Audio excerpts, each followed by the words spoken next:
وہ بھیجے گا مدد، سنو تم دعائیں کرتے رہنا۔ اور پھر میں نے لوگوں سے زیادہ اپنے اللہ کو راضی کرنا مناسب سمجھا۔ سنو تمہارا رب سب سنبھال لے گا، اس پر یقین رکھو۔ دعائیں نصیب سے نہیں بلکہ نصیب دعاؤں سے بدلتا ہے۔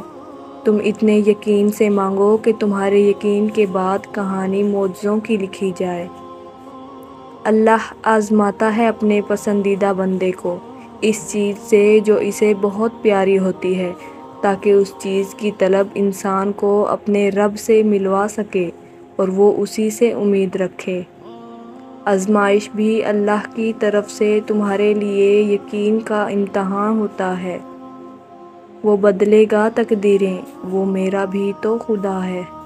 کچھ رشتے اللہ تعالیٰ خود ختم کرواتا ہے تاکہ ہماری زندگی خراب نہ ہو سکے۔ بے شک وہ جو کرتا ہے بہتر کرتا ہے۔